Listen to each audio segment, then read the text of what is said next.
Hola a todos y bienvenidos a un episodio más de Piel a Cabeza. Hoy tenemos un episodio muy especial, lleno de música, va a ser experiencial, vais a tener la música acompañándonos y es que vamos a hablar de música y salud, de la mano de Guitarcello, que de hecho estamos en el Guitarcello Studios, que es de quien os voy a hablar a continuación.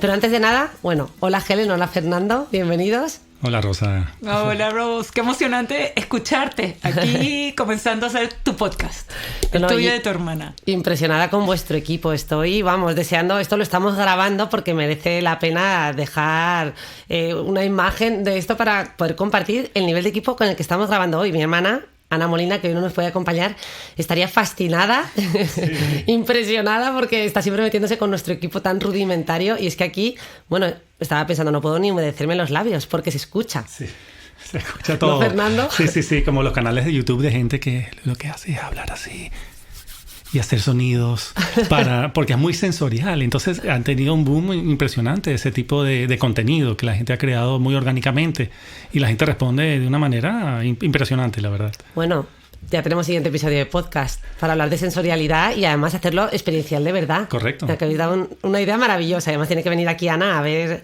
este estudio. Bueno, voy a presentaros ya, que aquí tenemos a dos protagonistas que os van a fascinar. Fernando Curiel es guitarrista, ingeniero de sonido de Berklee College of Music de Boston y es miembro de los Latin Grammy. Ha sido periodista musical durante 15 años en Estados Unidos, como editor jefe de la revista Música Pro, que lo tenemos por aquí, ¿no? Músico Pro. Músico Pro. Y es miembro actual de Guitarcello junto con Antonio Martín Acevedo, que no nos ha podido acompañar hoy. Uh-huh. Y bueno, que ahora os pediré que le presentéis. ¿Cómo no?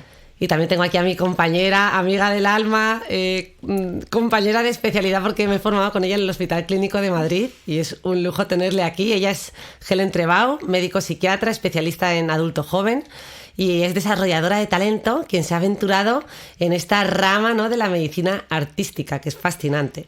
Ella realizó sus estudios en medicina en Venezuela, hizo ciencias biomédicas luego en King's College of London y luego se vino a España, eligió aquí Madrid y de hecho aún recuerdo el primer día que ella vino al Hospital Clínico a preguntar qué tal se formaba uno en nuestro hospital. Yo estaba en mi primer año de especialidad y fue como un flechazo verla, la energía que traía. Bueno, de hecho su apodo a los pocos días de entrar en la especialidad fue el huracán venezolano. Oh. ¿En serio? Nos hacía reír, ella venía del trabajo al hospital, le pasaban miles de cosas. O sea, yo llegaba al trabajo en 10 minutos y a mí nunca me pasaba nada, pero ella llegaba y siempre tenía historia. O sea, era una cosa fascinante escucharle hablar, ¿no? Bueno. Y la verdad que, bueno, solo puedo contar maravillas, me enrollaría aquí muchísimo, así que termino de presentarte, Helen. Ella, pues eso, decía que eligió Madrid, se formó en el Hospital Clínico, luego hizo su rotación externa, una que hacemos cuando estamos en el 4º año de especialización en Nueva York, con el grupo de Otto Kemberg, y también posteriormente hizo un máster en terapia relacional en Agora Relacional, de aquí de Madrid. Y finalmente se embarcó en un proyecto de doctorado de neurociencia en la Complutense para combatir el estigma. Bueno, ella suele decir, ¿no?, ir del estigma al carisma. Y es de lo que vamos a hablar hoy. Así que, bueno, os doy la palabra a Helen y a Fernando. Primero de todo, no sé si empezar preguntándoos por Guitarcello. Y le damos esa presentación a Antonio, ¿no?, que no nos ha podido acompañar hoy. Exactamente. Justamente aquí el tercer miembro que estuviera aquí en el centro de nosotros es nuestro queridísimo Antonio Martín Acevedo. Antonio es chelista titular del Teatro Real de Madrid. Es uno de los primeros chelos que está ahí presente.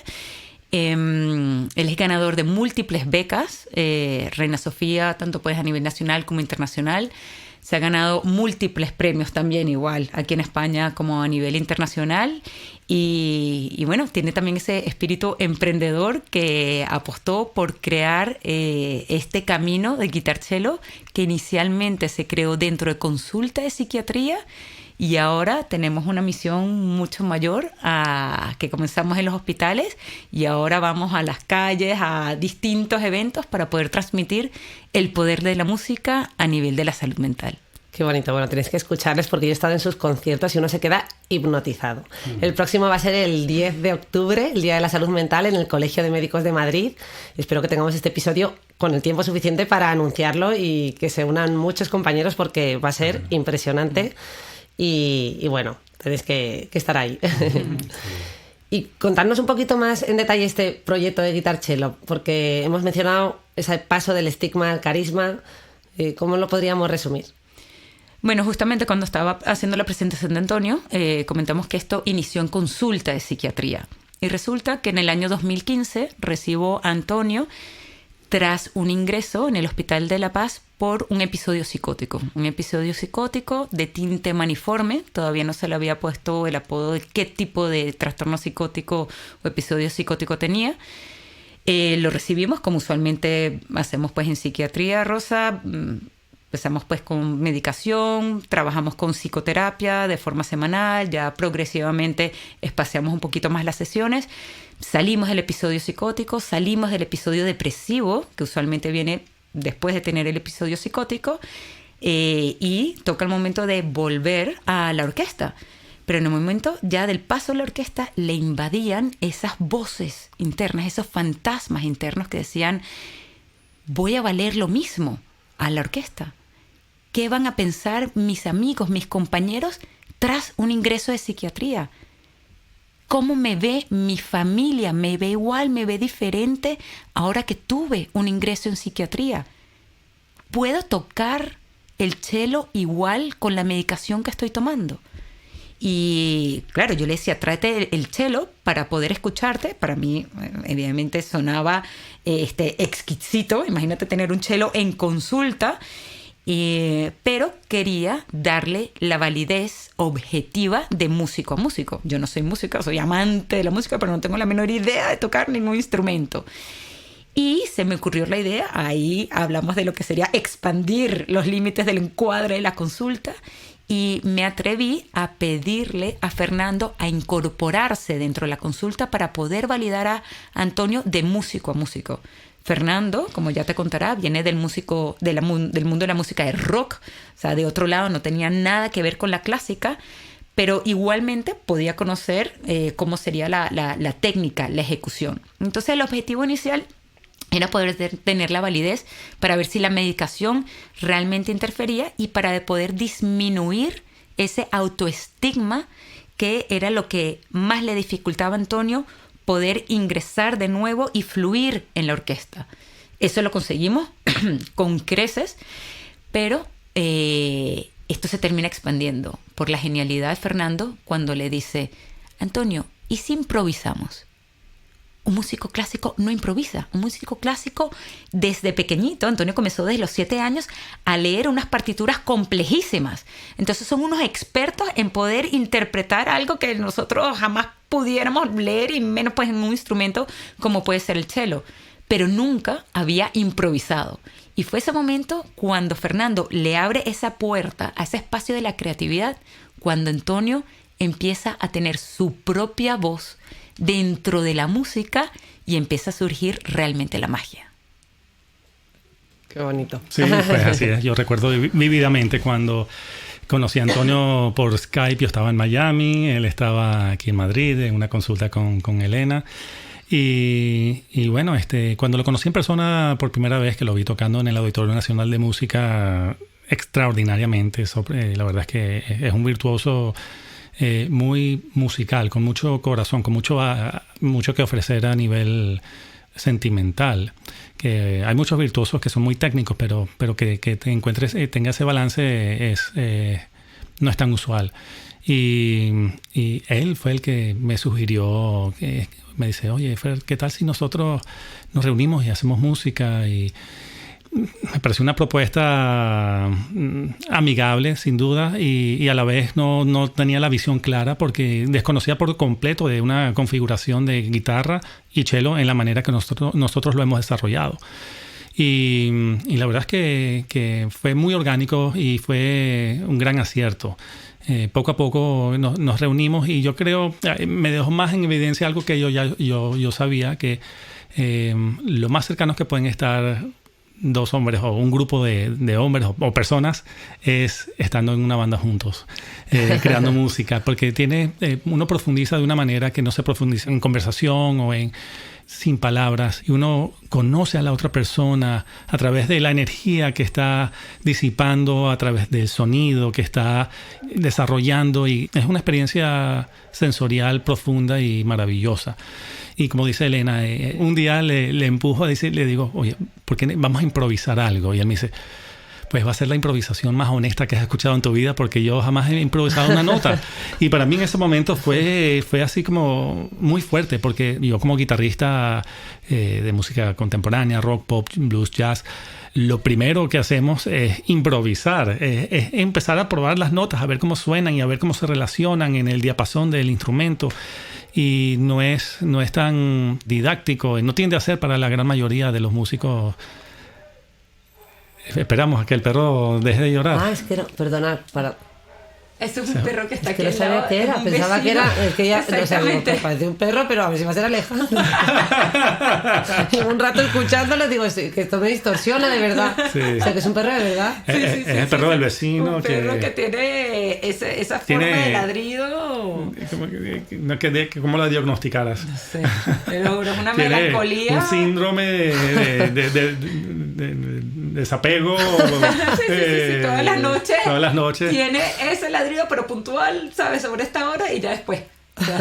Vale. Que ya parece que se ha callado. Sí. Si queréis seguimos, porque me parece interesante que contéis esto. Sí. El síndrome de desapego del perro del vecino. Es que yo estoy con unos cascos que pensaba que tengo a mi marido arriba vigilando a 4 niños. Sí. Y yo pensaba, digo, esto sí que me distorsiona, que debe ser mi hijo llorando. Me había parecido eso, o sea, sí. Estaba convencida. Bueno, perdona. No, claro. Y bueno, para concluir, Antonio y yo nos reunimos y empezamos a conocernos profundamente, incluso más allá que palabras con el sonido, con la música. Y en un principio fue experimentar qué repertorio vamos a hacer, y yo le decía, bueno, ¿qué te gusta a ti?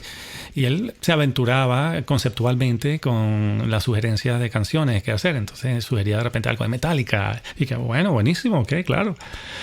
Algo de Maná, Corazón Espinado, y que genial, buenísimo, ok. Yo hubiese hecho esa sugerencia probablemente, pero lo hizo él.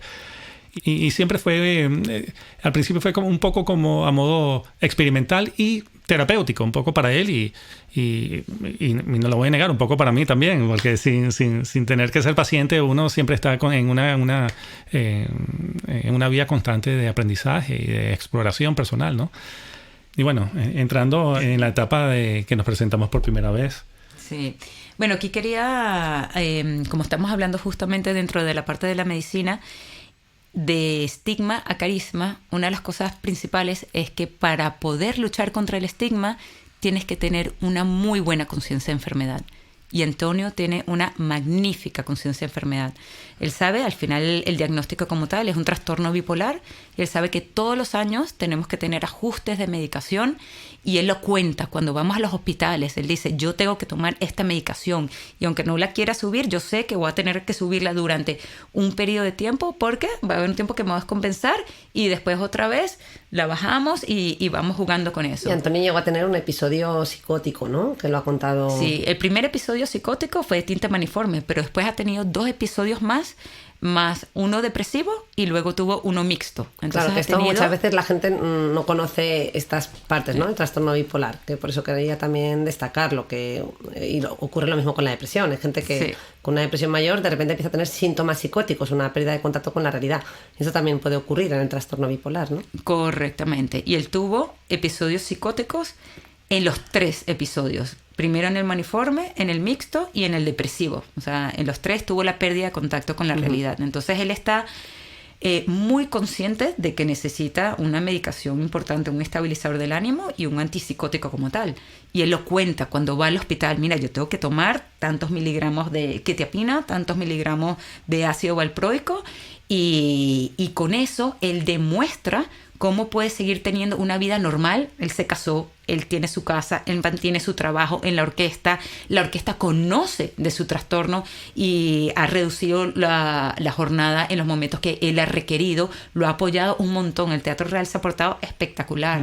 Bueno, incluso, disculpa que te interrumpa, pero es que incluso ha apoyado tanto que le dice, Antonio, puede ir guitarchelo con la Fundación Arbós que pertenece al Teatro Real a hospitales y poder contar tu historia para que se beneficien las otras personas. Y esto viene desde la Fundación Arbós dentro del Teatro Real. Para tocar música también. Sí, y se hace, claro, se cuenta la historia y se hace un concierto. O sea, siempre esto va envuelto en la música, porque para que un mensaje realmente termine de calar en los pacientes, y no solo los pacientes, sino los familiares, los terapeutas, la música es como el pegamento. Después de contar lo que yo cuento un poquito de ciencia, que él cuente su historia, Fernando y él tocan un par de canciones, la gente se emociona. O sea, siempre todo el mundo termina llorando. Pero llorando, conmovidos. Sí, me estoy emocionando ya. La verdad que conozco esta historia de cerca, pero sí. Claro, es que además, bueno, a Helen, que como he mencionado, la conozco desde sus primeros pasitos en el mundo de la salud mental. Nosotros nos formamos con el profesor López Ibor, y en su día éramos nosotras R1, ¿verdad? Y nos decía, ¿no? Y daba como unos premios a quien desarrollara un proyecto para luchar contra el estigma de la enfermedad mental, que en este podcast ya hemos contado que ese estigma juega un peso mucho más importante a veces que la propia enfermedad, porque tú bien nos has contado el caso de Antonio, uno lleva una vida adaptada, ¿no? Pero a veces el estigma pesa más que la propia, ¿no? Que las limitaciones de la enfermedad. Total, que el profesor nos invitaba, ¿verdad?, a hacer este proyecto, y a mí me gusta haber visto la evolución de Helen, porque finalmente ese proyecto ha visto la luz. Ya el profesor López Ibor no está aquí para verlo, pero seguro que estaría fascinado y Helen se hubiera llevado el primer premio. Bueno, y él estaría de primero siempre en las butacas escuchando la música, porque era un malómano. Hubiera estado de primero en todos los conciertos. Bueno, Helen, cuando te iba a cortar antes, es que quería mencionar, has destacado la parte del tratamiento farmacológico, pero te has olvidado de ese trabajo que has hecho tú con él, que tiene que ver con ese trabajo psicoterapéutico, en el que tú te has implicado y te has volcado y has conectado con él, y también Fernando desde la música, ¿no? O sea, que yo creo que un tratamiento más integral no se ha podido hacer, ¿no? Y yo creo que esa es la clave del éxito, y ponerle tanto corazón como le ponéis a todo, ¿no? Porque si hay algo que os caracteriza, es eso. Ahí es lo que tú hablas, Rosa, yo creo que es el factor común en todas las psicoterapias. Cada una puede tener una distinta escuela, pero el factor común que cura es el vínculo terapéutico. Bueno, de hecho, esto está estudiado hasta en porcentajes. Dice cuáles son los factores que provocan el cambio, ¿no?, entre las distintas psicoterapias. Y el tipo de psicoterapia, creo que el porcentaje, hablo de memoria, pero igual era un 10-15% lo que determina. Pero el vínculo era un 30 o un 40%. O sea, era muy significativo, ¿no? Lo que realmente hace cambiar, incluso superior, ¿eh? Repito, no me acuerdo de las cifras. Pero qué interesante. Oye, y luego nos vamos a meter un poquito más sobre la música, pero ya que has mencionado el tema del encuadre, ¿no? Yo creo que es muy interesante mencionar cómo trabajáis, porque Helen, tú en tu web, cuando hablas de vuestro trabajo conjunto, tienes un titular que se llama Saliendo del encuadre.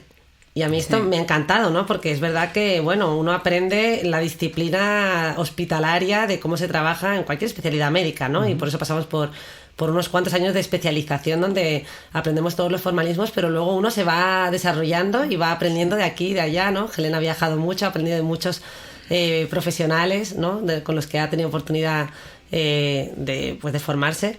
¿Y podrías explicarnos un poco esto de salir del encuadre? ¿Qué es el encuadre terapéutico, para empezar? Que habrá mucha gente que no lo sepa. El encuadre terapéutico son unas normas, usualmente, que nosotros aprendemos para poder proveerle al paciente una seguridad y una predictibilidad de cómo van a ser las sesiones. Se hace como un contrato de decir, mira, nos vamos a ver una vez a la semana, esta va a ser tu hora, va a ser la duración de la sesión, dependiendo si es la pública o la privada, pues hay un costo o no, pero son todas esas reglas, esas normas que uno hace con el paciente preestablecidas que generan esa sensación de seguridad para el paciente. Entonces, como parte del tratamiento como tal. Con Antonio fue la primera persona que justamente hago lo que sería, primero, no salirme del encuadre, sino ampliar el encuadre. Cuando me atrevo a incorporar un coterapeuta, en este caso sería Fernando, y eso yo lo aprendí en el hospital de día. En el hospital de día a mí me fascinó la figura del terapeuta ocupacional. ¿Un hospital de día de Ponzano? ¿O de cuál hablas? De Nueva York. Bueno, el que comencé, sí, en el Hospital de Día Ponzano, y después cuando trabajé en el Hospital de Día del Instituto Clínico de Psicoterapia y Rehabilitación en el VISO, en ICPR.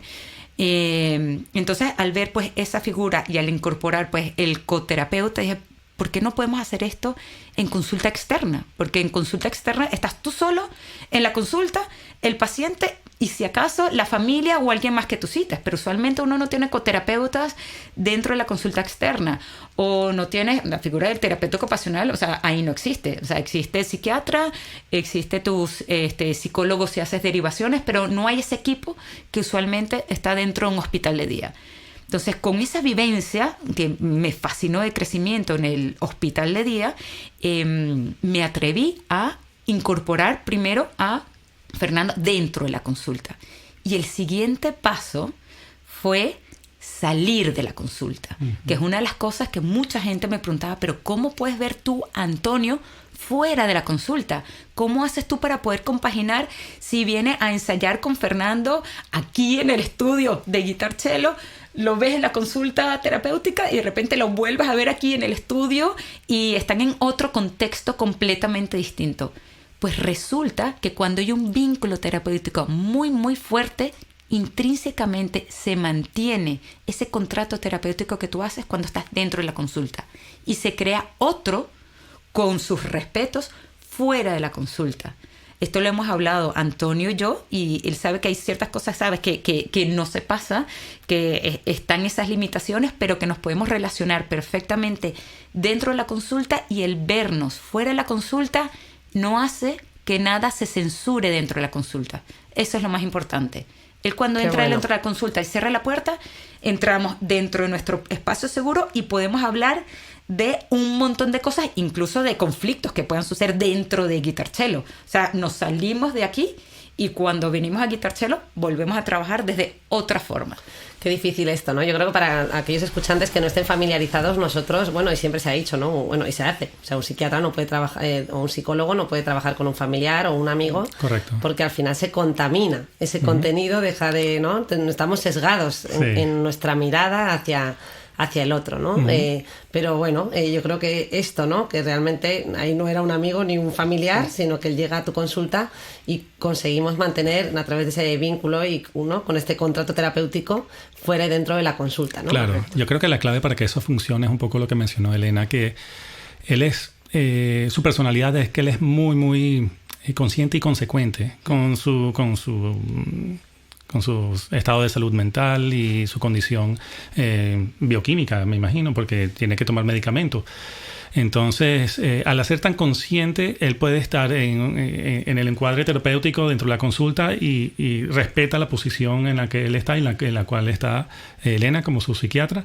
Y cuando está con Guitar Cello, cuando estamos aquí en el estudio, cuando estamos yendo a un concierto, se siente que él está consciente de su lugar y no cruza. No estoy seguro que funcionaría con cualquier otra persona que no tenga ese nivel de compromiso con la realidad. Qué buena, ¿no? La palabra compromiso. Creo que es muy descriptiva, ¿no? Bueno, compromiso para ambas partes. Claro. Bueno, por todas las partes que estáis aquí, varios implicados. Sí. Bueno, nos vamos a ir hacia el terreno de la música. Yo creo que podríamos estar hablando ahora de Guitar Cello. Queda aquí comprometido ya que vamos a hacer otro episodio de sensorialidad con Antonio Ana, presente con Ana. y con Ana. Y con Antonio. O sea, nos faltan dos integrantes claves hoy. Claro que sí. Bueno, porque al final, yo quería hablar de la música porque nos ha acompañado a lo largo de la historia, ¿no? Desde los rituales tribales a celebraciones religiosas, hasta expresiones artísticas y como vía de entretenimiento. Incluso en las culturas más antiguas los seres humanos encontraban forma, ¿no? de hacer sonidos y de crear ritmos utilizando pues, instrumentos muy rudimentarios, entiendo que con objetos muy básicos, ¿no? Y bueno, esa conexión profunda entre la música y la humanidad que nos ha acompañado siempre ha sido también clave en nuestra evolución y en el desarrollo cultural. Con la música las personas han transmitido tradiciones, expresado emociones, narrado historias y encontrado formas de conectarse a lo largo de generaciones. Hoy en día la música sigue siendo clave, ¿verdad? En la vida de todos, en cualquier cultura, en cualquier sociedad y en todo el mundo. Y encontramos ejemplos pues de todo tipo. Yo creo que Fernando nos podrá contar más. Yo me he traído aquí dos, el de cómo la música, por ejemplo, de Mozart, ¿no? Se ha utilizado, ya yéndonos a la parte más de ciencia, Sí. En estudios, ¿no? Sobre cuál es el impacto en nuestro cerebro, en nuestras funciones cognitivas. Estudios que sugieren, ¿no? Que esta música puede tener un impacto positivo en eso, pues en esas funciones, incluso en nuestra propia regulación emocional. Sí. Y ya se ha puesto de moda hasta para estimular a los bebés en las barrigas de las mamás. O sea, una cosa... Sí. O Bob Marley, ¿no? Con su música que abordó temas de paz, amor, de unidad y ha movido masas. Y muchísimos ejemplos, ¿no? Infinitos. Bob Marley me parece un ejemplo extraordinario. O sea, Bob Marley está en un encuadre de conflicto constante, de nacer en condiciones desafortunadas y tratar de encontrar dignidad en una sociedad que está constantemente atropellándola. Y crece, surge, nace una de las melodías y un género tan precioso, tan auténtico. Y incluso yo llegué a ver el estudio de grabación donde grabaron y era una sala menos de un tercio era como un pasillo y estaban todos como pegados y grabados, y el sonido que escuchas yo creo que siento profundamente que es trascendental. Y bueno, ejemplos como ese, como Eric Clapton cuando compone Tears in Heaven, es una pieza preciosa. La primera vez que yo la escuché, yo, wow, qué profundidad, qué sentimiento. Será de amor, será romántico. Y era de amor, pero mucho más del desamor, del lamento, porque surge esa canción cuando su hijo de 5 años se cae del balcón y muere. Una situación que, siendo padre, yo digo, ¿cómo alguien resurge de esas cenizas? ¿Cómo alguien puede levantar la cabeza después de eso? Y él lo primero que hizo fue componer esta canción que lo que hace es darle belleza al planeta, a todas las generaciones, que perdurará en el tiempo y que continuará resonando, reverberando en la conciencia general de la gente para darle luz a la gente. Entonces, son esos ejemplos que uno dice que qué impresionante. Ahí es muestra de lo resiliente que puede ser el ser humano, de lo capaz es como ver una rosa que nace roja y bella en un desierto, ¿sabes? En el medio de la nada puede surgir, es posible, es como que siempre hay esperanza, no importa en donde tú estés en tu vida, si estás sin dinero, si estás sin familia, si estás sin amor, sin amigos, es posible retomar las riendas de la vida y encontrar la belleza que está a todo nuestro alrededor. Bueno, Fernando, estoy maravillada escuchándote. La rosa en mitad del desierto eres tú, teniendo la capacidad para explicar esto verbalmente, algo que realmente, ¿no? Llegar con la palabra a explicar esto como lo has explicado tú, a mí me has puesto los pelos de punta, de verdad. Qué impresionante, bueno. Qué bonito. Qué bueno. La verdad es que Fernando siempre pone esta guinda en los conciertos de guitarchelo y nos cuenta siempre historias de cantantes y lo expresa pues como lo acabáis de escuchar aquí, pero después o al inicio de cada canción. Claro. Y nos cuenta anécdotas de artistas que la verdad es que yo desconocía y que he conocido contigo y que forman una parte tan importante de vuestros conciertos, claro, que yo no lo he visto imagino que lo hará a lo mejor más gente, pero yo lo he visto como lo he vivido solo con vosotros y me parece tan auténtico, tan bonito. Claro. Y es algo que surgió muy orgánico, que nosotros cuando empezamos a presentarnos fue en casa de gente, de pacientes, gente que necesitaba ayuda. Entonces se consolidó mucho la idea de hacer guitarchelo como algo que decidimos, wow, esto es algo profundo y potente, y la gente le llega, y la gente llora de la emoción, y la gente se conmueve genuinamente. Y yo, con la experiencia en el periodismo musical, y se nota, siempre se nota. Gracias. Os habéis dado cuenta. Como era siempre en un ambiente muy amigable, en una intimidad, me apetecía compartir un poquito entre canciones, y surgió muy orgánicamente y llegó un punto donde empezamos a presentarnos en conciertos públicos en teatro, en el Teatro Real de Madrid, en el Auditorio Nacional de Música, en el Festival de Guitarra de Córdoba, en el Palacio de las Artes de Valencia, en el Reina Sofía, conciertos que la gente pagaba para ir paga todavía para ir a vernos.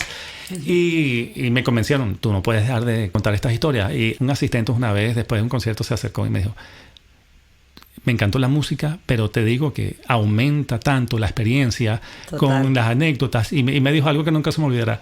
Fue como un lubricante de prejuicios. Qué bueno, me encanta el ejemplo, la metáfora, ¿no? Sí. Qué bonito. Sí, no, tal cual. O sea, es una experiencia completa. O sea, que... Sí. No, fascinante. Uh-huh. Bueno, no sé si haceros la siguiente pregunta que os traía, porque claro, o sea, esto si quieres sigue hablando, Fernando. Porque yo me iba a meter ahora en el campo de la salud, lo siento por los oyentes. Claro. Y era, bueno, pues al final ya habéis visto, esto es solo hablarlo, ya nos trae bienestar, ¿verdad? Y nos ayuda, pues eso, nos provoca una sensación de trascender.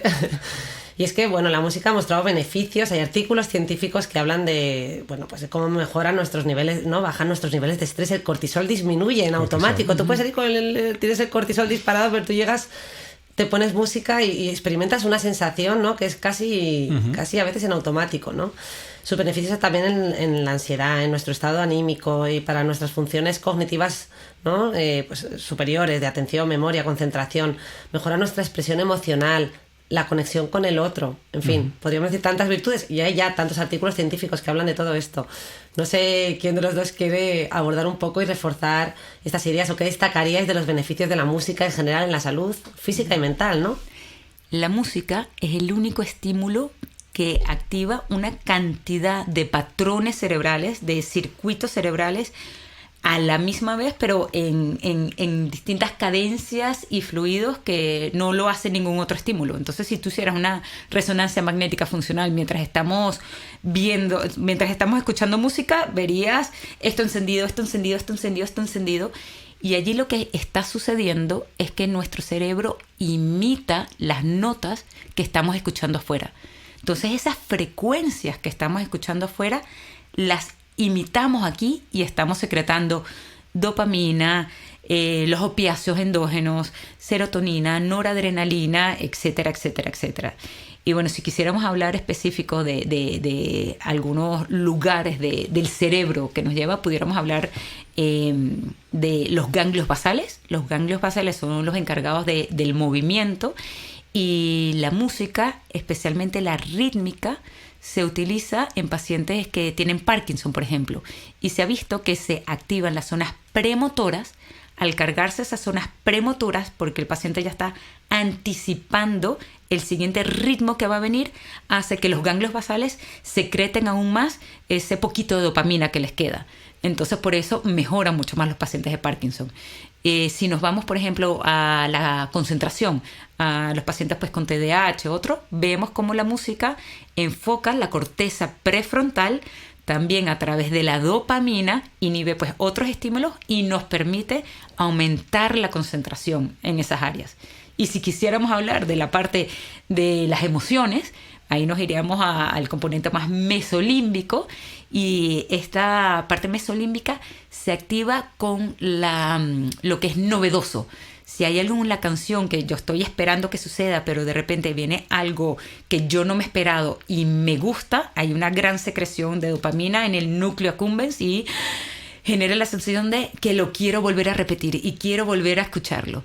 Y lo bonito de esto, que bueno, el doctor Correas, Javier Correas, que es el jefe de servicio de Coslada, que estuvimos hablando justamente de este tema, nos decía que esto era la droga buena, porque se secretaba toda esa dopamina en el núcleo accumbens, pero que no se generaba habituación, no generabas dependencia y todos los detrimentos que se puede hacer pues con otros tipos de tóxicos que consumen. Bueno.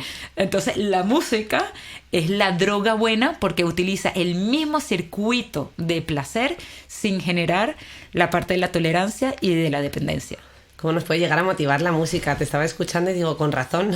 Yo que últimamente sobrevivo como madre, ahora cuando voy a hacer deporte, digo, es que me dopo con música porque antes tenía mucha fuerza de voluntad, iba descansada, pero ahora, pues eso, no es el caso. Entonces, antes podía escuchar podcast mientras corría y ahora ya directamente me tengo que poner música porque noto una diferencia. O sea, eso es un impulso, ¿no? Motor. Sí, o sea, eso lo es. Y tiene mucho que ver con el hecho de que el cerebro es como un universo, un generador industrial de energía bioeléctrica, la bioelectricidad. Y bueno, eso está dentro del contexto de las cientos de millones de neuronas y la música tiene mucha resonancia dentro de eso, que es medible la bioelectricidad. Y la manera que se mide es con los mismos valores que se usan para medir el sonido con hercios. Se ha estudiado mucho la posibilidad de manipular las frecuencias a través del estímulo externo musical, y así es como te cambia el estado de ánimo, como te puede motivar, te puede ayudar a enfocarte, te puede ayudar a ser más eficiente en tu día a día, en tu trabajo, y por lo tanto ser más feliz. Bueno, sí. Pues justamente lo que tú estabas hablando, hay un podcast de Huberman Lab muy, muy interesante que estaba comentando de la parte de los números. Entonces decía que los beats per minute, que son los BPM, ¿no? En español, BPM, beats per minute, o pulsos por minutos. Pulsos por minuto, que más de 140 BPM es lo que hace que toda la zona premotora y motora se active. Mientras que los que tengan menos de 140 te lleva más bien a un estado de ánimo que puedes conectarte con la parte de la melancolía, toda esa área que también nos gusta un montón. Entonces es como que ese umbral de más de 140 BPM te lleva al movimiento, a la parte más del polo de la extraversión, de la alegría, y hacia el otro polo nos vamos a esa parte más de introversión, de mundo interior. Qué bueno esto, porque de hecho os voy a contar un estudio que puede estar conectado y yo os lo voy a leer y me decís si tiene que ver con esto o no. Bueno, en primer lugar, además también mencionar una frase de una compañera que se llama Psicóloga y Humana en redes sociales, que va vinculado a esto, que dice: la música nos ayuda tanto a validar una emoción como a salir de ella, ¿no? Y se refiere un poco a cómo en esos momentos que estamos tristes necesitamos escuchar música triste, ¿no? Es como una especie de masoquismo emocional en el que necesitamos como inundarnos de esa emoción, y luego vamos como cambiando el ritmo y vamos emergiendo de ese dolor o vamos saliendo, y en ese proceso de ir saliendo necesitamos otro tipo de música, ¿no? Quizás más marchosa, más alegre, no sabría describirlo. Pero bueno, y en relación con todo esto, el estudio que os quería comentar es de un compañero neurocirujano, Jesús Martín Fernández, del Hospital Universitario Nuestra Señora de la Candelaria, en Santa Cruz de Tenerife. No sé si habéis oído hablar de él. Se hizo viral con este estudio y ha llegado a todas las partes del planeta. Básicamente él lo que hacía era estudiar, como has dicho, el tema de la actividad cerebral. Él utilizó resonancia magnética funcional, donde podemos ver esas activaciones en distintas regiones, mientras ponía y sometía a personas a diferentes tipos y estilos de música, sin letra, ojo, para no interferir, ¿no? Para estudiarlo de una manera más pura, ¿no? Ajena a cómo el lenguaje podría activar unas regiones u otras. Y lo que analizaban era ver eso, pues anatómicamente qué regiones del cerebro cogían más oxígeno, ¿no? Estaban más activas. Y utilizaban distintos tipos de música: electrónica, clásica, folk, reggaetón. Y bueno, el resultado fue sorprendente, y por eso este estudio se ha hecho tan conocido, ¿no? Porque sorprendentemente el reggaetón fue el estilo musical que activó más áreas cerebrales, tanto auditivas como las que procesan sonido, áreas motoras y áreas de movimiento. Según explica nuestro compañero neurocirujano, es como si el reggaetón, con este ritmo peculiar y repetitivo, nos preparara para el movimiento, que es justo de lo que hablaba Helen, para bailar solo de escucharlo. La anticipación es clave. Eso es. Y de hecho lo que él destacaba es que al final este estilo musical, el reggaetón, es predecible. Y es esa capacidad predecible la que podría justificar el por qué este tipo de música frente a otros activaba más regiones. De hecho, la música clásica también de ella dice que es mucho más compleja y menos predecible, y quizás pues esa puede ser un motivo, ¿no? Sabes que el doctor Javier Correa hablaba de esa anticipación que se utilizaba activamente en los conciertos. La liberación de dopamina no solamente es cuando estás escuchando a tu artista favorito tocar, sino el previo. La anticipación. Exacto. Estás allí esperando, ya sabes que va a venir, que todo eso, y ahí estás liberando una gran cantidad de neurotransmisores que ya estás ahí high, por decir así, y después, ya después tienes tu estímulo. Pero efectivamente, esa cadencia repetitiva y que tú puedes anticipar es una de las cosas que más engancha y que más estímulo activan pues dentro del cerebro. También es cierto que ritmos tan repetitivos y tan primarios, tan básicos, encontramos una especie de confort bastante básico dentro de nosotros, porque es tan predecible. La anticipación es para mí lo opuesto de predecible. La anticipación es cuando en la música, que son herramientas que se utilizan para tratar de enganchar a la gente y que generar interés y romper la monotonía, es, por ejemplo, si estás en un ritmo de 4-4, 1, 2, 3, 4, toda la canción está en 4, pero antes del coro haces un solo compás de 3. 1, 2, 3, 4, 1, 2, 3, 1, 2, 3, 4. Y eso te descuadra un poco. Y hay muchas herramientas en la composición de canciones que se implementan para uno crear contraste. El contraste es algo básico, es algo importantísimo, es crítico para uno crear algo de valor. El contraste es importantísimo. Y en el trabajo que yo hago, aparte de lo que hago musicalmente, la manera que me he desenvuelto en el mundo de la medicina artística, tiene mucho que ver con explorar todas las variables, las permutaciones entre los elementos que son importantes para crear algo de valor en el mundo del sonido y los paralelismos que pueden existir en la vida de cada quien en otras ramas que no sean musicales. Entonces, una de mi gran escuela, después de Berklee, de College of Music y todo, fue ser editor jefe de Músico Pro, porque yo tenía rienda libre para entrevistar a quien yo quisiera. Y fue como un PhD poder sentarme con Phil Collins y preguntarle lo que yo quisiera. Publicar entrevistas con B.B. King, con Juan Luis Guerra, con Gloria Estefan, con tanta gente, Alanis Morissette, con Aerosmith, con tanta gente. Y yo me sentaba con ellos y hablaba y le preguntaba lo que fuese. Y siempre incorporaba alguna pregunta que tuviese relevancia con los paralelismos entre la música y otro aspecto de nuestras vidas. Y todas mis introducciones tenían paralelismos con la música y la vida. Entonces, eso es algo que he extendido y he desarrollado de una manera muy, muy orgánica y muy apasionada para que la gente encuentre objetivos y desarrolle algo de valor en su vida.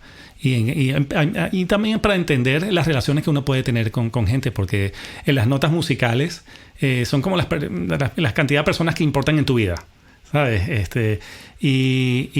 ¿Cuál es la relación entre esta nota y esta nota? Es de conflicto, entonces es de disonancia. Si no estamos en conflicto, estamos en amor, es consonancia.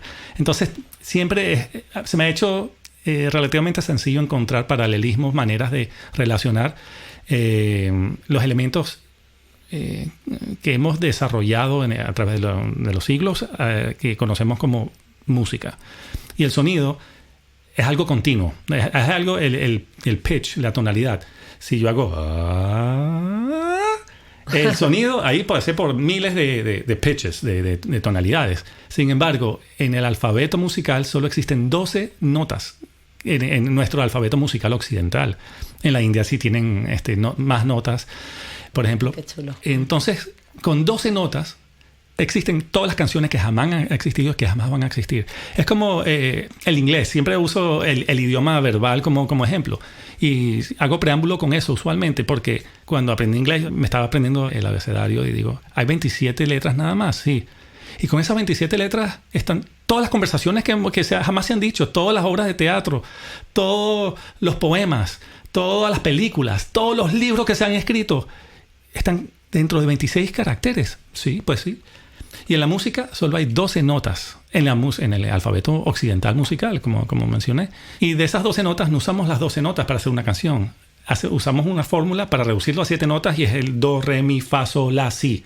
Bueno, claro. Que conocemos. No son 12. Las otras notas son en el piano las teclas negras y no tienen una letra original. Son do, do sostenido, re, re sostenido. O sea, no tienen una letra propia. Claro, bueno. Entonces, con 7 notas realmente están todas las canciones que jamás has escuchado y que jamás vas a escuchar. Y eso es fascinante. Entonces, ¿cómo se logra continuar después de un siglo? Creando canciones de amor, porque es el tema por defecto, de amor, desamor. Y luego hay otras cosas, ¿no? Bueno, luego tenemos que revisar la letra de las canciones de reggaetón. No, hay que revisar. Esto te lo dejo a ti. Pues sí. Entonces, es encontrar la permutación entre las 7 notas. ¿Cómo se encuentra la posibilidad de continuar creando música que se sienta fresca, que se sienta original o nueva? Es debatible decir todo ya se ha creado, todos los sonidos se han hecho. Pues de alguna manera sí. Y todas las permutaciones, pero es que no son solo permutaciones entre las notas, es permutaciones entre los elementos. ¿Cuáles son los elementos? La dinámica, por ejemplo.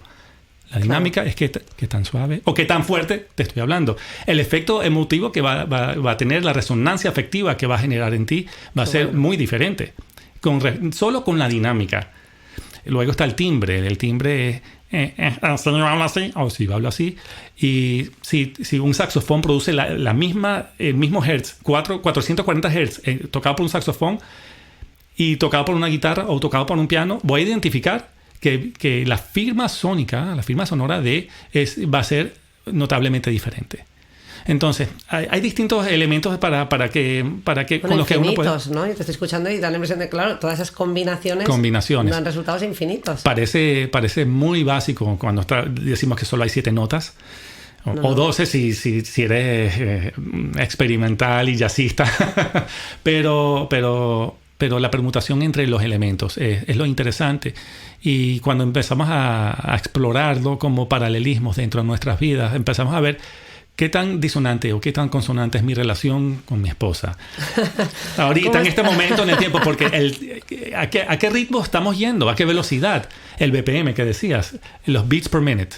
Se ha estudiado claramente que en distintos países, en Argentina, tienen un ritmo verbal distinto en su conversación como población al ritmo que pueden tener en España, el mismo idioma. Qué bueno. Y eso afecta a la población a nivel colectivo y los identifica. Es parte de la identidad. Ay, qué buen matiz. Me encanta esto, ¿no? Esa identidad colectiva que construimos y que nos hace sentirnos parte de un grupo, ¿no? Correcto. Sí. Qué bonito todo esto que has contado, Fernando. ¿Cómo se aprende contigo? Sí, hay mucho más, pero para otro podcast. Ojo, yo no voy a dejar pasar la oportunidad que has dicho, el tema, has mencionado aquí, de la relación con tu mujer.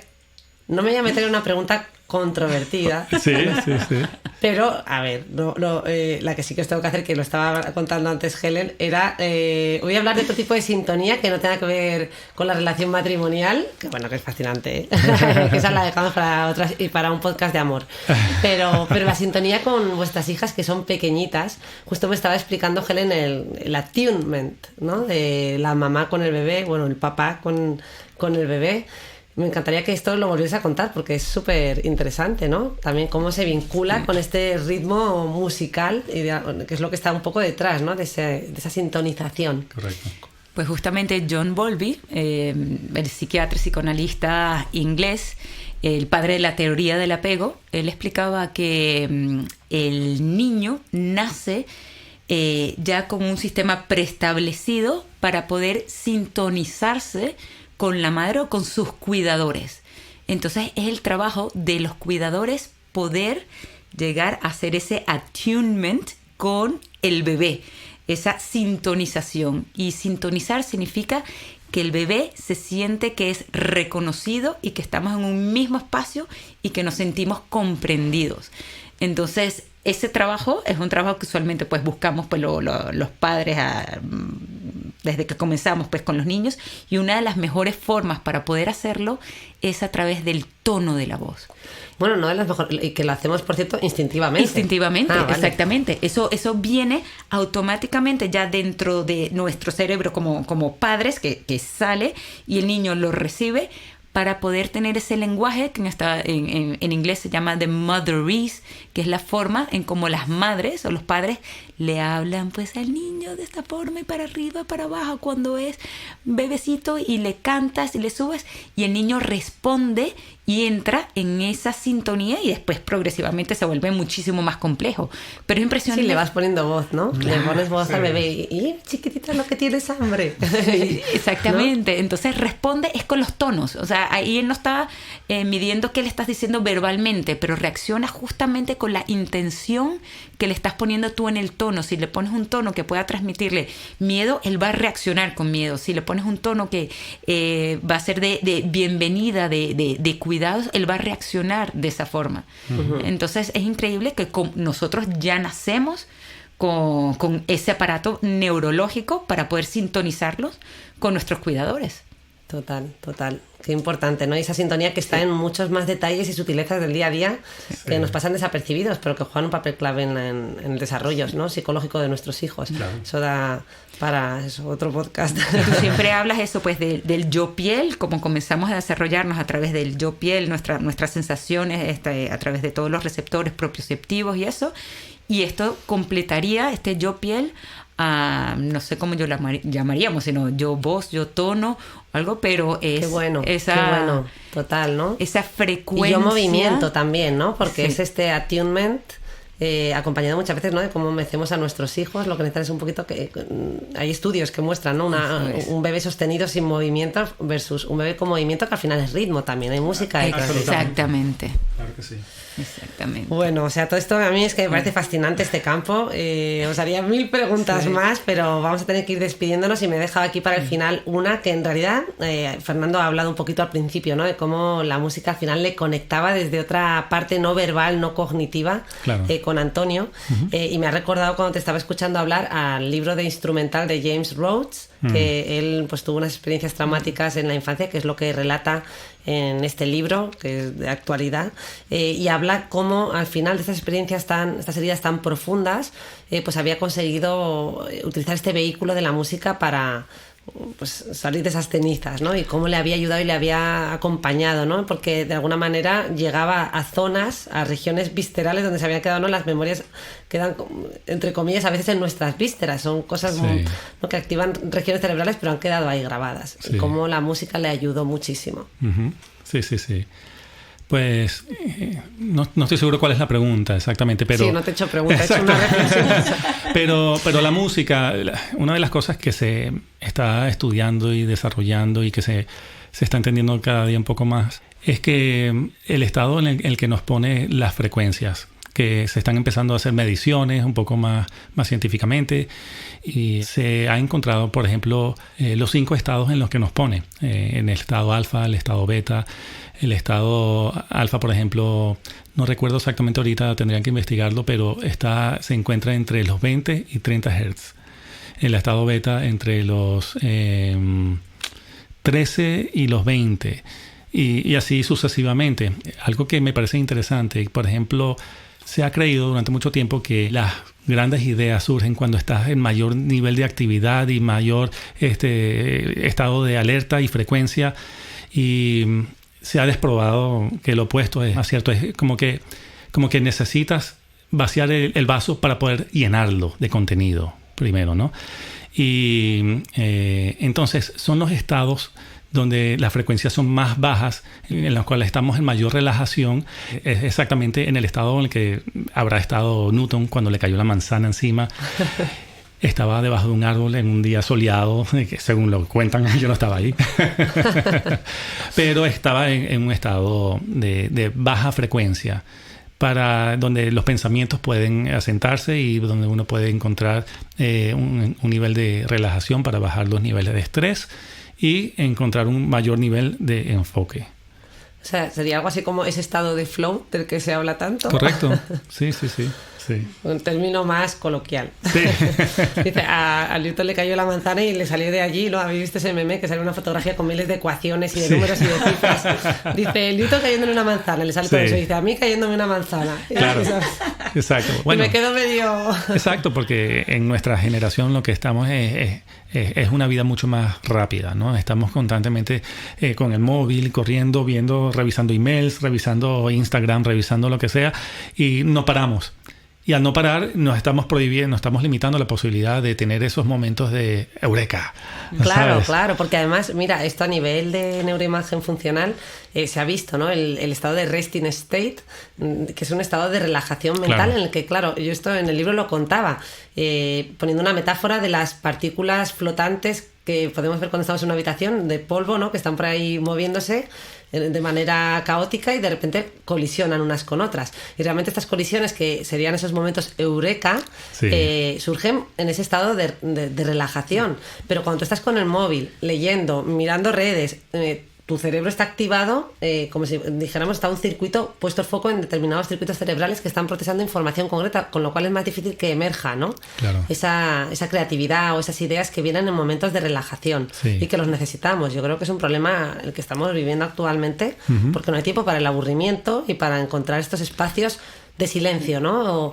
De silencio auditivo, pero también visual, verbal y de todo, ¿no? Yo creo que es importante saber aburrirse, saber gestionar el aburrimiento. Yo creo que las generaciones más jóvenes de hoy lo evitan y se salen con las suyas, sí. con las pantallas y estar constantemente entretenidos de mil y un maneras.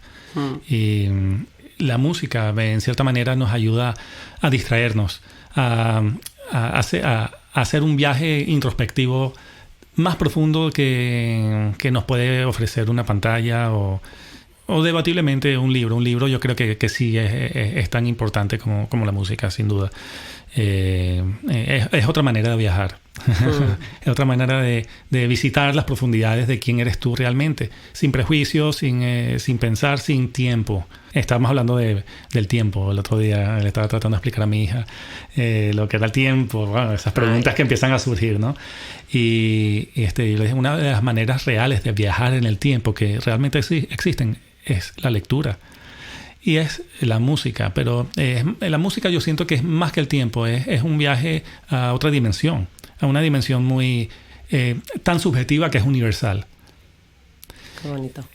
Porque en el fondo somos gotas en un gran océano, somos de la misma especie, tenemos la capacidad de sentir los mismos sentimientos, tenemos los mismos 5 sentidos, y entonces la música nos da la posibilidad de explorar quiénes somos y nos da la posibilidad de tener esa resonancia afectiva con algo que resuena con la frecuencia en la que nos encontramos nosotros realmente. Mi frecuencia no es la misma, no estamos afinados a la misma frecuencia necesariamente, aunque somos del mismo océano. Hay distintas corrientes en el Pacífico que en el Atlántico, pero la música tiene profundidades que aún no hemos ni tocado la superficie para realmente entender y explorar. Y eso es una labor que llevamos a cabo con mucho cariño. Qué bueno. Yo creo que aquí el mensaje es explorarnos más, ¿verdad? Y a mí me gusta decir esto de conócete a ti mismo, acompañado de la música, antes de que lo haga el algoritmo. Porque estamos tanto tiempo ahí que en realidad, claro, si no tienes ese tiempo para hacer introspección, ¿no? y trabajarse a uno mismo, yo creo que eso, que si alguien tuviera que sacar un perfil de nosotros, el móvil lo haría mejor que nosotros mismos, ¿no? Porque tiene muchos más datos. Y pues perdón, Ángel, que te he cortado. Quería comentar desde el punto de vista neurofisiológico, justamente Fernando cuando estaba hablando de ese espacio de relajación que entramos, la música nos lleva a tener distintas formas de respirar de forma inconsciente. Entonces esa inspiración y esa expiración por los distintos ritmos que tenemos hace que tengamos una variabilidad en activación del sistema simpático y en activación del sistema parasimpático. Entonces esta misma variabilidad a nivel de la respiración tiene un impacto cardiovascular y hace que tengamos justamente ese contraste que está hablando Fernando en esa sensación. Esta sería la forma pues neurofisiológica pues de contarlo de qué es lo que sucede. Y otro de los puntos que estuvo hablando que es bien interesante, que habíamos dicho que es lo que hace la música dentro de nosotros como para engancharnos, que habíamos dicho que era la parte pues de la cadencia, ¿no? de los beats per minute como tal, la anticipación, y lo que él decía de la parte de los contrastes es la novedad. Si nosotros estamos esperando de que vamos a tener un siguiente ritmo como el que hemos venido escuchando y de repente es algo completamente novedoso que nosotros no sabíamos que venía, esa novedad también hace que se secrete una cantidad de neurotransmisores, la dopamina en este caso en específico, que hace que nos enganchemos a que si nos gusta o que no nos guste. Entonces esa variabilidad es otra de las características de la música de que hace que nosotros pues queramos seguirla viendo. Y tú mencionaste algo muy muy importante, que es el silencio. Se han hecho estudios de cuándo es mejor aprender, si aprendiendo con música por detrás, con lírica, si aprendiendo con música solamente instrumental, o en silencio, o música antes o música después. Y resulta que lo que se ha encontrado es que tiene que haber alternancia. Es que escuchas música, pases un periodo en silencio o estudiando o haciendo algo, después escuchas música, pero tiene que haber esa alternancia entre el silencio, la música, el silencio, la música, y lo que recomiendan es que no compitan con lo que se está aprendiendo, o sea, que no haya lírica, que sea música instrumental la que se elija, la que más le guste según el género, pero que tiene que haber justamente ese contraste para que el cerebro realmente pueda mantener los altos niveles cognitivos en concentración, atención, en memoria y bueno. Bueno, yo invito a nuestros escuchantes que después de este podcast se pongan la música de Guitarchelo. Ya os hemos dado un aperitivo aquí durante el podcast, pero os la tenéis que poner sin lírica, y a crear y a disfrutar. Eso es. Bueno, con esto nos despedimos ya. Ha sido un lujazo poder teneros aquí. Os pediría que nos digáis dónde os pueden encontrar, porque sé que en redes sociales estáis como @guitarchelo, ¿correcto? Guitarcheloduo.com. Sí. En vuestra web. En nuestra web, sí. Escrito en inglés. Guitarchelo, CELLO.com. Estupendo. Guitarcheloduo.com. Muy bien, pues nos despedimos con vuestra música, de verdad, de corazón. Muchísimas gracias. Y en Spotify, en todas las plataformas de música. Claro, estáis en todas las plataformas. Claro. Sí. En todas las plataformas de reproducción de música digital. Claro, Spotify, Apple Music, Amazon Music, y tenemos álbumes de música, de lo que tendemos a hacer en los conciertos, que es adaptaciones de canciones de rock, pop, baladas, puede ser de Led Zeppelin, Metallica, Maná, etc. También tenemos un álbum de música barroca interpretada con ritmos latinos por Guitarchelo. Se encuentra, que es la música de un museo de Diego Velázquez que está en la calle Atocha, y Velázquez Tech se llama. Y tenemos un álbum de poesía que le hemos hecho la música mientras la poeta Marina Carretero, poeta y psicóloga, psicóloga clínica, sus poemas leídos por ella y con música de fondo interpretada por Guitarchelo. Bueno, y viene próximamente un álbum muy muy importante que es con un elemento distinto añadido en todo este proceso experimental. Sí. Bueno, escucho la música, la que nos traen nuestros niños de arriba, que está empezando a temblar el suelo y se empiezan a oír grititos. No sé si se están filtrando por estos micros, pero están la música que anuncia el fin. Eso es. Aquí hay que dar gracias a tu marido, Rosa. Alberto es el gran director de orquesta, tanto de aquí abajo como de los niños allá arriba. Totalmente. Sí. Bueno, pues lo muchísimas dicho. Gracias. Muchísimas gracias a vosotros y repetimos pronto, porque yo creo que a partir de ahora, de pie la cabeza, debería trasladarse a los Guitarchelo Studios. Vengan, bienvenidas aquí. Este nivel es insuperable. Y entramos aquí en un estado de flow todos. Eso es. Sí. Maravilloso. Deja que encendamos la chimenea la próxima vez. La chimenea. Pero no os perdáis los trocitos de vídeo que os vamos a poner por Instagram para que veáis este estudio. Que por cierto, aquí es donde hacen también esa terapia y coterapia con la música. Que eso también entiendo que lo pueden encontrar en la web si alguien está interesado, que eso tampoco lo habíamos dicho. En la web de... ¿verdad? En mi web. Esto sería en tu web, Helen. Sí, helentrebau.com. Vale. Y ahí hablamos un poco de la medicina artística. Pues tienen aquí un espacio estupendo para ejecutar y realizar, donde lo hacen esta medicina artística. Así que os dejaremos los vídeos para que veáis este espacio que es fascinante. Sí. ¡Hasta pronto! Hasta pronto, gracias. Chao.